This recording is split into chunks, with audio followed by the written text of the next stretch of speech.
Un mensaje importante que le quiero decir a aquellos que no estudian medicina: tengan muy en cuenta que este tema no está relacionado a decirles a ustedes específicamente esto tienen que tomar si les pasa esto tienen que hacer si es que les pasa esto, y esto es lo que ustedes tienen si tienen tal y tal síntoma. No quiero que tomen esto tanto al pie de la letra aquellos que no estudian medicina, es algo más que todo informativo. No voy a decir acá como que tú tienes que tomar ese medicamento, esta pastilla y eso es lo que es, porque de eso no se trata acá el tema.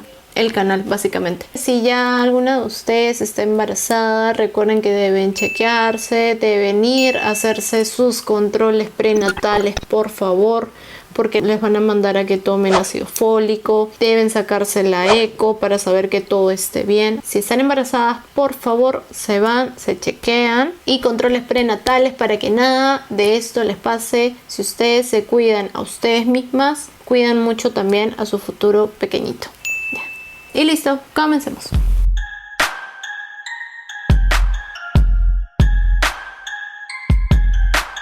Bueno, vamos a hacer primero todo lo que es la revisión de la teoría en cuanto a estas 4 patologías que les digo. Ustedes dirán, ¿qué es este QR? Qué extraño. Si pueden leer, aquí como dice, descarga todo este contenido y más información escaneando este QR. Entonces, lo que ustedes van a hacer es coger su teléfono. Bueno, en realidad no sé cómo es en relación a todas las marcas. Yo sé que en la cámara solamente la abres y pues la enfocas y va a salir como un cuadrito ahí en la pantalla. Arriba te va a salir un mensaje que te dirige a un enlace, le haces clic y ¡pum!, se va a abrir. Comencemos. Esta es mi tabla de contenidos. Primero vamos a hablar sobre lo que es aborto, amenaza de aborto, embarazo ectópico y la enfermedad trofoblástica. En las 4 les voy a hablar sobre etiología, factores de riesgo, en base al aborto cuáles son los tipos, también en general cuál es la clínica, el tratamiento y, muy importante, cómo diagnosticamos y pensamos que es esta enfermedad. Empezando por lo que es el aborto. ¿Qué es el aborto? Vamos a tener en cuenta que esto es una interrupción de la gestación antes de que el feto sea viable. Hay 3 características cuando decimos que esto es un aborto. Cuando hay una pérdida antes de las 22 semanas de gestación, si es un peso menor a 500 gramos o tiene una longitud menor a 25 centímetros, eso también es considerado como un aborto. Vamos a tener 4 tipos de abortos. Tenemos el precoz, tenemos el tardío, el inducido y el que es el espontáneo. Para aquellos que ya vieron la anterior exposición, pues en el caso clínico les hablé un poco sobre lo que era aborto espontáneo. Recuerden que un aborto precoz es aquel que se realiza o que más que todo se da antes de las 12ª semana gestacional. Tardío, pasada estas 12ª semana gestacional.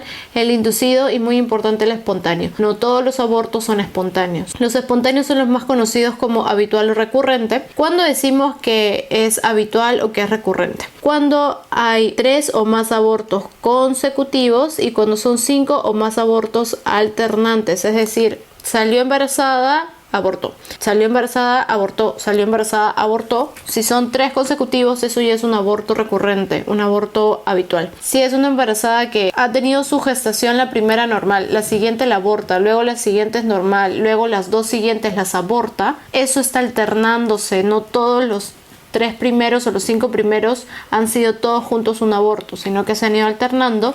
Consideramos de 5 más abortos cuando es entre alternados. Otro punto importante, el riesgo. A mayor edad de la madre, el riesgo es mayor de un aborto. En cambio, si la edad gestacional, es decir, ya la embarazada está casi en los últimos semanas de gestación, ya va a dar a luz, el riesgo es mucho menor. En cuanto a los factores de riesgo, vamos a tener que para los que es aborto precoz, está más relacionado a lo que son cromosomopatías, lo que es diabetes, lo que es insuficiencia lútea. También tenemos los TORCH, que es toxoplasma, sífilis, rubiola, herpes, también las que son las enfermedades autoinmunitarias. Muy importante recordar que las pacientes que tienen lupus tienen mucho riesgo de hacer abortos recurrentes, habituales, si es que se les diagnostica el SAF. Si es que hay un problema a nivel del útero, pues tampoco va a poder desarrollarse un adecuado embarazo. Si tenemos un útero septado, lo que es un mioma submucoso, pues hay mucho riesgo de un aborto. El tabaco, el alcohol también predisponen a la mujer a que este riesgo incremente. No fumen, gente, ya por favor. ¿Quieres ser madre? No fumes. Ya estás embarazada, no fumes.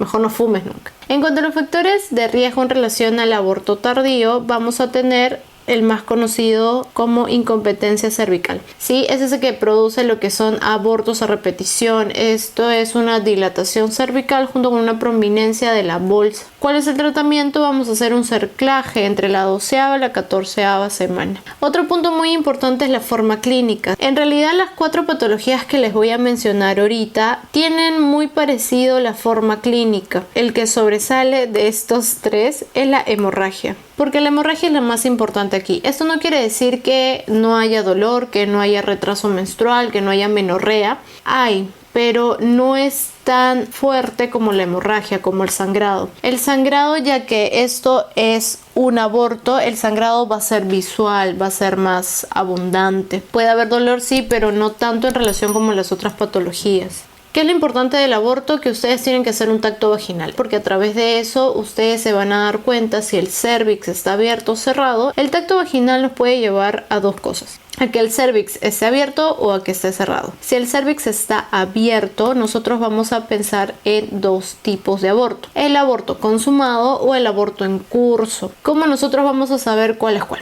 El aborto en curso, nosotros hay que tener en cuenta que tenemos que ver si la membrana está rota o está cerrada, porque eso va a ser otro tipo. Recuerden, aborto en curso y el aborto consumado, esto es abierto. ¿Qué quiere decir? Que cuando a uno se le hace el tacto vaginal, tú vas a sentir que el cérvix está abierto. Entonces, tú puedes ver, hay partes fetales que se asoman o todo está dentro. Si tú ves que no hay partes fetales que tú sientes, tú haces el tacto y dices, ok, acá no se sienten restos fetales, entonces tú vas a pensar más que todo en un aborto en curso. Y el aborto en curso, que es importante, que tú tienes que ver si la membrana está íntegra o está rota. Si la membrana está rota, tú vas a sentir que ya la paciente ha perdido líquido. Si ya la membrana está rota, nosotros vamos a hablar de uno de tipo inminente. Si la membrana está íntegra, nosotros vamos a decir que esto es un aborto inevitable. Estos tipos de aquí, los 2, son abortos en curso. El aborto en curso no es solo uno, son de 2 tipos. ¿Qué es lo más importante? Que tienes que ver la membrana,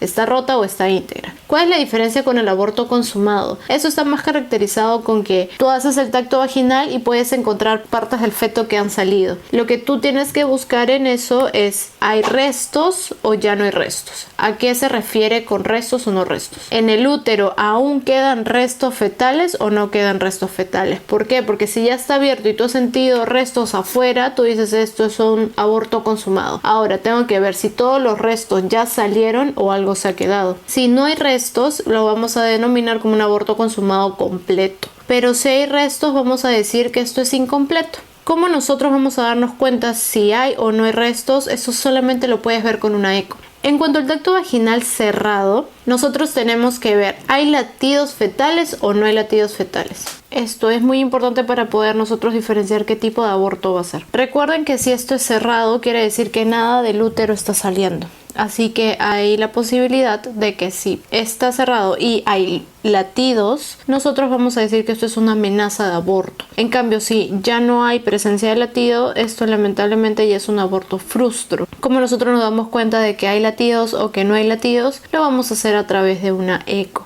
Es la única manera de nosotros poder saber. ¿Cuál va a ser el tratamiento básicamente de una amenaza de aborto? Le vamos a dar antiespasmódicos en caso de que la paciente nos diga que tiene dolor abdominal. Pero en caso nos diga que no hay dolor, no es necesario darle antiespasmódicos. Lo más importante es reposo absoluto y recuerden, abstinencia sexual. Si no realizan esto, el riesgo para que esto termine en aborto es mayor. Entonces recuerden que así haya o no haya dolor, Sí o sí, en ambos casos debe haber reposo absoluto y abstinencia sexual. En cuanto al diagnóstico, recuerden, vamos a hacer uso de la eco, el tacto bimanual, muy importante para saber si el cérvix está abierto o está cerrado y saber a qué tipo de aborto nosotros nos estamos enfrentando. Verificar la altura uterina, de repente no hay una adecuada altura uterina y eso nos indicaría de que hay un aborto. Y también los niveles de beta-HCG, muy importantes porque en el caso de un aborto estos van a estar disminuidos. El tratamiento, como les dije, de la amenaza de aborto, antiespasmódicos, reposo absoluto y abstinencia sexual. Y en el caso de lo que es los otros tipos de aborto, ¿qué es lo que podemos hacer? Nosotros podemos hacer uso del ameo, del legrado o del misoprostol. En el ameo, recuerden, esto es una cirugía menor, hemodinámicamente estable tiene que estar la paciente y lo más importante, que el ameo no tiene tanto riesgo de hacer perforación uterina como si lo tiene el legrado, ¿sí? El legrado ya es una cirugía mayor, se tiene que hacer uso de una anestesia general y es más relacionado con una paciente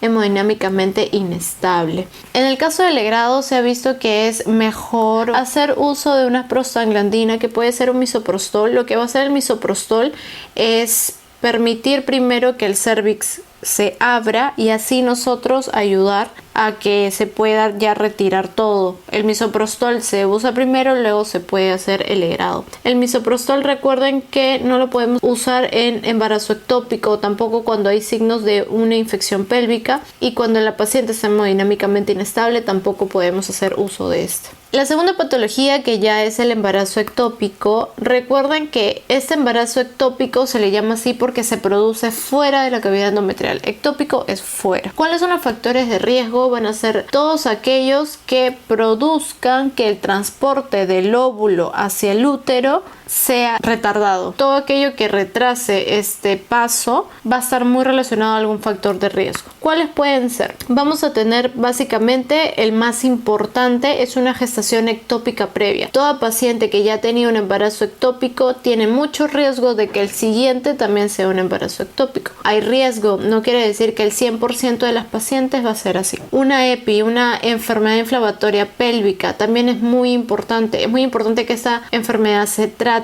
de manera adecuada, puesto que el riesgo que puede producir es esto, que el embarazo no se dé en el lugar que debería darse. Alguna operación previa en el útero, un DIU, endometriosis, tabaco, de nuevo, al igual que en aborto, también es un factor de riesgo. Ese es los lugares donde se pueden presentar los embarazos ectópicos. Yo quiero que recuerden básicamente este, que es el más importante, el ampular, porque se pueden dar cuenta que esta imagen yo le he sacado del manual AMIR. Aquí ponen un 78%. En algunas literaturas lo ponen como 90 y tanto %, pero el más importante y donde más se desarrolla es a nivel ampular. Aquí pueden ver que vamos a tener en la ámpula, o puede ser aquí ísmica, también puede ser ovárica, infundibular o puede ser cervical. El otro que también puede ser es a nivel abdominal. Hay literaturas donde se ha visto que de estos el que puede llegar a ser un embarazo a término es en el abdominal. ¿Cómo va a ser la forma clínica? A diferencia de lo que fue el aborto, como les dije, acá pueden ver que se presentan igual los tres. Pero ¿cuál es el que está en rojito? El más importante es el dolor. Si bien es cierto hay una hemorragia, claramente, no es una hemorragia visual. La paciente no va a llegar con que está teniendo un sangrado excesivo vaginal. No, la hemorragia es más que todo interna.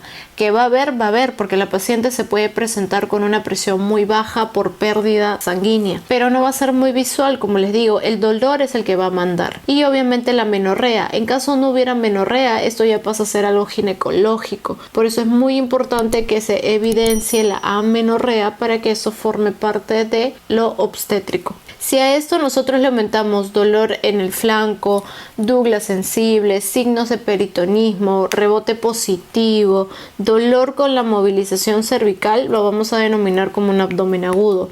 Si a esto le sumamos ya hipotensión, que la paciente está pálida, está chocada, eso ya forma parte de lo que es una rotura ísmica, una rotura tubárica. Que la paciente ya acuda pálida, chocada, con la presión sumamente baja, eso quiere decir que el lugar donde se está produciendo el embarazo, que más comúnmente, como les dije, es ampular, es en la trompa, esto va a llegar a crecer, y como va a crecer más allá del tamaño de la trompa, pues la va a romper. Al momento que la rompe, produce hemorragia, pérdida de sangre, y esto va a llevar a la paciente a que termine en un shock. Como pueden ver, hay hemorragia, hay pérdida de sangre, no es visual, pero el dolor obviamente por esa ruptura va a mandar más que todo. ¿Cómo lo vamos a diagnosticar? Con exploración física, la beta-HCG y la eco. ¿Cómo vamos a hacer la parte de exploración física? Hay que tener en cuenta el dolor a la movilidad cervical. Todo eso se va a hacer con tacto vaginal. Haces un tacto vaginal, mueves el cervix y a la paciente le va a doler. Recuerden que es un tacto bimanual, por aquí, y también tienes que tocar la parte abdominal. Cuando dije por aquí es porque ingresas por la vagina. Y la parte abdominal. En la parte abdominal lo que tú tienes que hacer es palpar los anexos.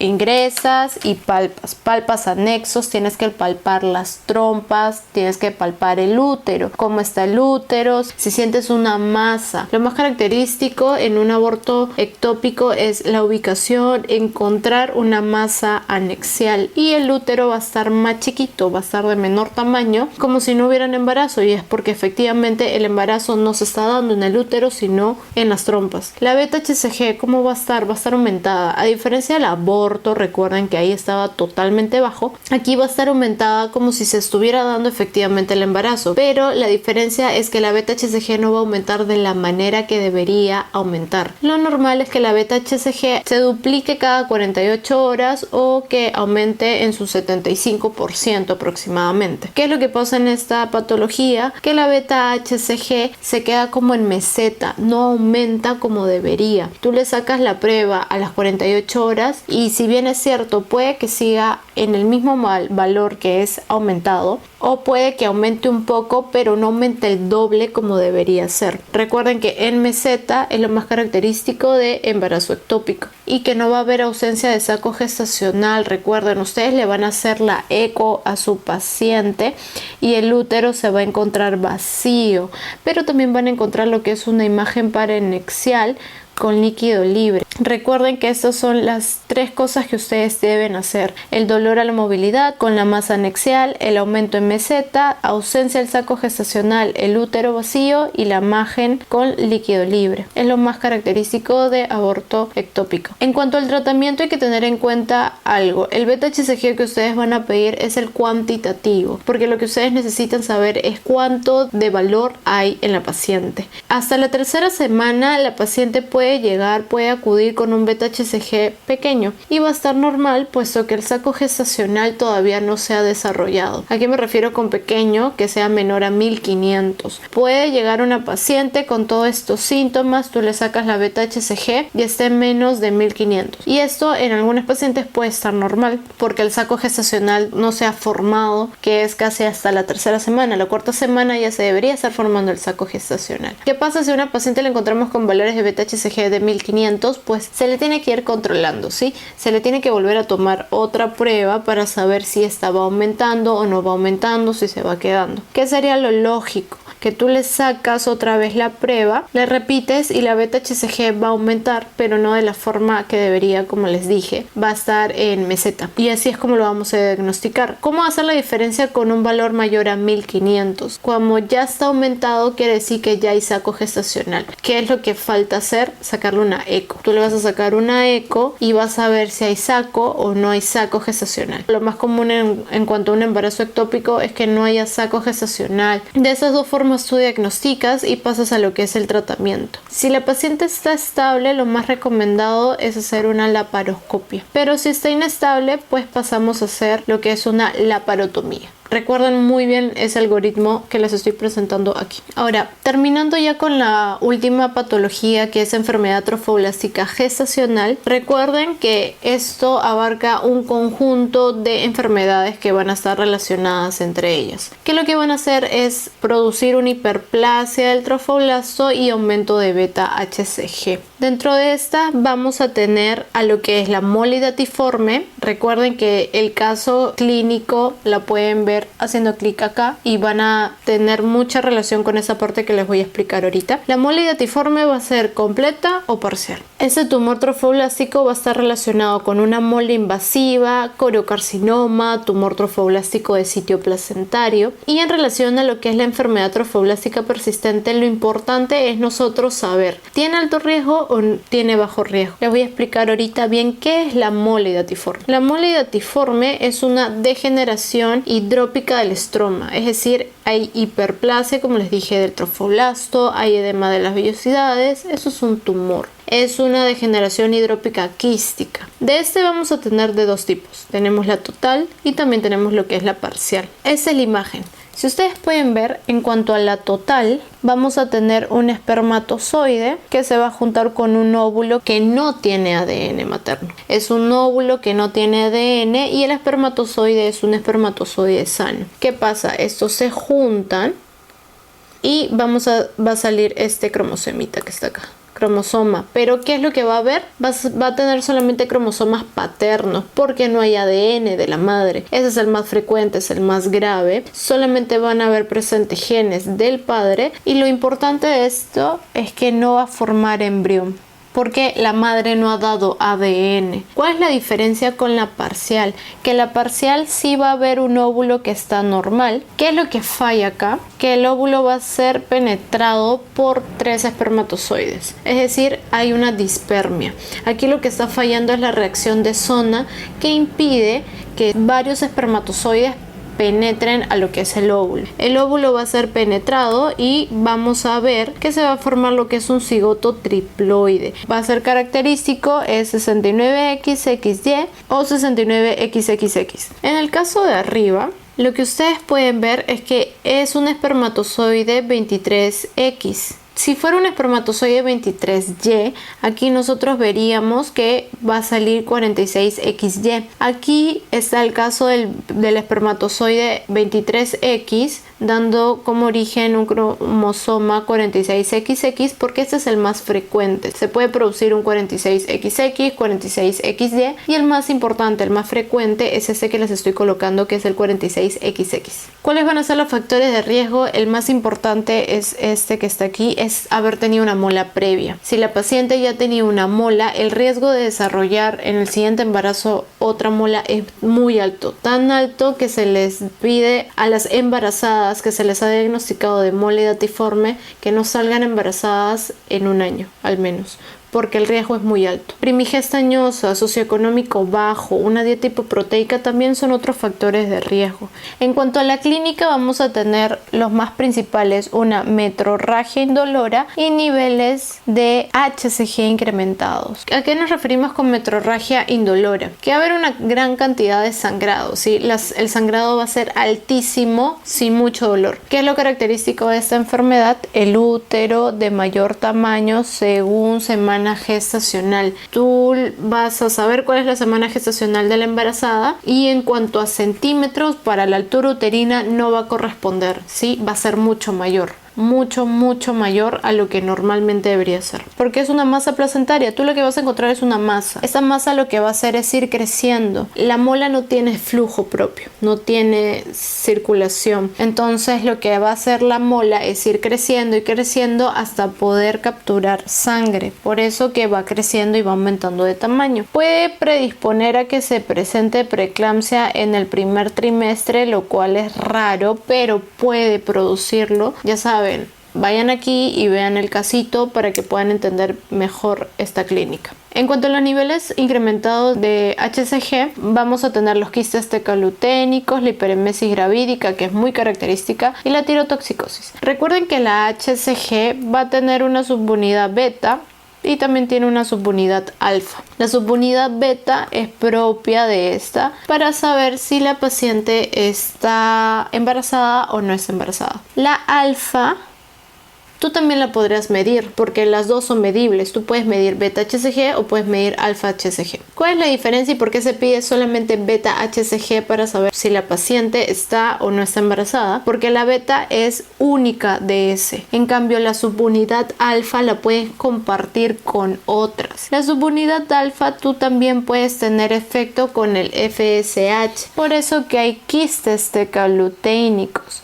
Porque como el HCG está aumentado, tu subunidad de alfa también va a estar aumentada. Y al estar aumentada también vas a producir quistes tecaluteínicos. Otro punto es con el LH. El LH también va a producir esto. Y el otro es en cuanto al TSH, que es para la tirotoxicosis, que también juntan la subunidad alfa. Por eso, si esta está aumentada y al estar aumentado la subunidad alfa, también vas a producir una TSH elevada que va a darte los síntomas de hipertiroidismo. La paciente puede presentar tirotoxicosis. Dato muy importante. Ahora, ¿cómo hacemos nosotros el diagnóstico del paciente? Lo más importante, lo primero que se tiene que hacer es esto que está aquí. Los niveles muy elevados de beta-HCG. Miren, estos niveles están mucho más arriba de 1500, como se los expliqué en aborto espontáneo. Aquí el valor está en mayor a 10.000 unidades. Es muy alto, es muy característico. Si tú ves que en el caso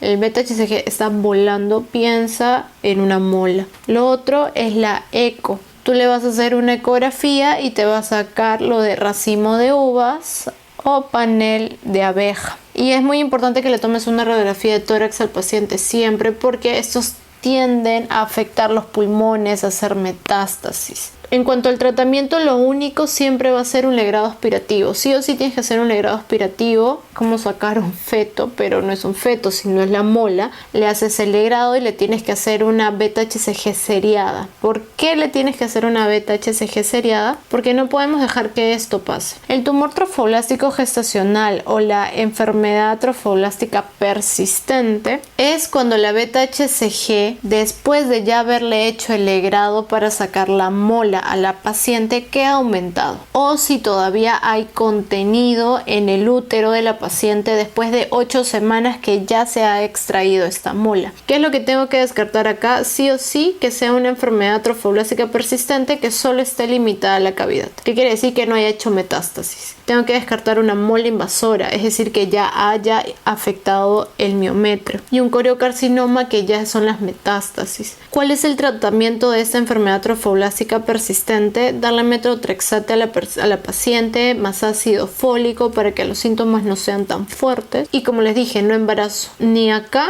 ni en la mola. Si la paciente ya se le diagnostica de mola, tú ya le tienes que dar el tratamiento de anticonceptivos orales y dejarle muy en claro que no puede salir embarazada en al menos un año, porque si sale embarazada antes del año tiene mucho riesgo de desarrollar otra vez una mola, y el riesgo se incrementa para que esta mola termine siendo metástasis, termine siendo una enfermedad trofoblástica persistente. Por eso no puede salir embarazada. En caso ya tengamos esta enfermedad trofoblástica persistente, ¿qué hacemos? Lo mismo que en una mola normal, legrado, o en este caso ya histerectomía. Hacemos legrado a todas aquellas pacientes que todavía quieran quedar embarazadas, que sean menores de 40 años. Para aquella paciente que ya de repente ya quedó embarazada, ya no quiere saber nada de eso, tiene más de 40 años, es preferible hacer la histerectomía. En cuanto a la metastásica, ¿qué es lo más importante? Como les había mencionado, aquí es la mola invasora, el coriocarcinoma y el tumor sitio placentario. Los síntomas van a ser más que todo hemoptisis, hematuria, hemorragia, hematoquesia y lo que es el infarto cerebral. Eso está muy relacionado al estadio de la metástasis. Recuerden que el 60% va a ser precedido por una mola. Como les dije, la mola es lo más importante, es el mayor riesgo. ¿Qué es lo que tiene que ver con los estadios y los síntomas? Porque el estadio 1 se queda solamente en el útero, confinada al útero. La segunda es a pelvis vaginal. La tercera es ya metástasis a pulmón, por eso puede presentar hemoptisis. Y la cuarta es metástasis cerebral, por eso que puede haber el síntoma de un infarto cerebral. Recuerden que la más frecuente es esta. Esa es la más frecuente, a metástasis pulmonar. Es muy preguntado. ¿Cómo nosotros sabemos ya que esto es un mal pronóstico? Hay que recordar las 4.